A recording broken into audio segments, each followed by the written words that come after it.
gonna get me at the wrong time, and I'm a bitch on heels. And I'm a bitch on heels. And they're not matching up. Yeah, they're not coinciding together. They're not linking up. Come on, honey, we'll come through here.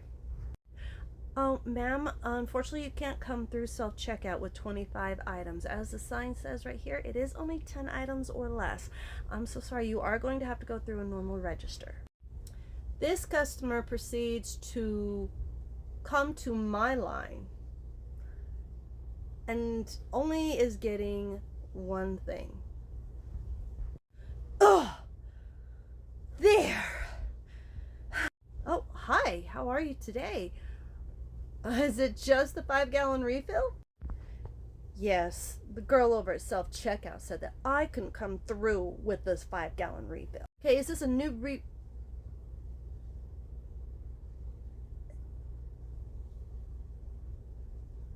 Could you say that again?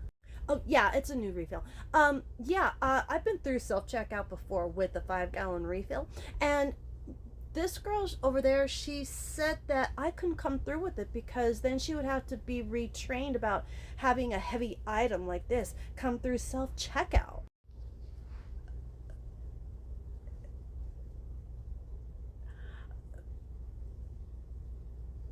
Okay, putting that on the back burner, you can definitely go through self-checkout with just this one item with the one 5-gallon refill. All you would have to do is just hit skip bagging.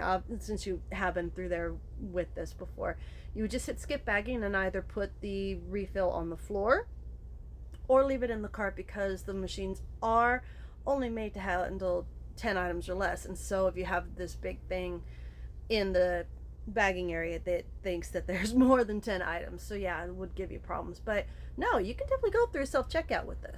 Yeah, that's what I thought, but she said she would have to be retrained at working self-checkout. So, well, thanks for your help. Bye.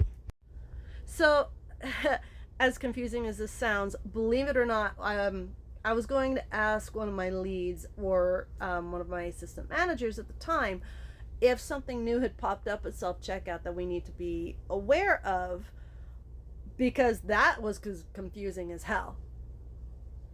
Until while I was checking out another customer, the self-checkout attendant came up and told me the real story.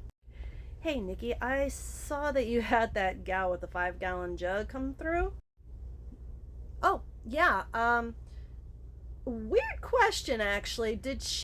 Let me hold you right there. Let me tell you the real story. She and her husband, boyfriend, significant other, what have you, came through with 25 items, 24 of which were like the bulk items that you're ringing in right now. I told her, sorry, self-checkout is only 10 items or less, and she would have to go through a regular register. She then decided, basically pitching the Karen hissy fit, like we all know they can do, and bullied the significant other person that was with her to stay and check out while she brought the 5-gallon refill over to your register. I knew the story was fishy to begin with. I was about ready to ask a lead if something had changed over at self-checkout when I had a chance. Thank you for bringing that up to me. Yeah, I figured she told you a story that wasn't true, so I was waiting until she was gone so I could tell you the story. The other guy, he did not last very long, especially with me watching over his shoulder with every single bulk item that he was ringing in. Girlie, that's why I love you over at self-checkout, because you're not afraid to really get into somebody's business. Damn straight. See, my problem is that I hear what you're saying, but then I see what you're doing, and they're not matching up. Yeah, they're not coinciding together. They're not linking up. Work on that. I'm the best you've ever had, the worst you've ever seen, your darkest nightmare or your sweetest dream. I'm a little extreme.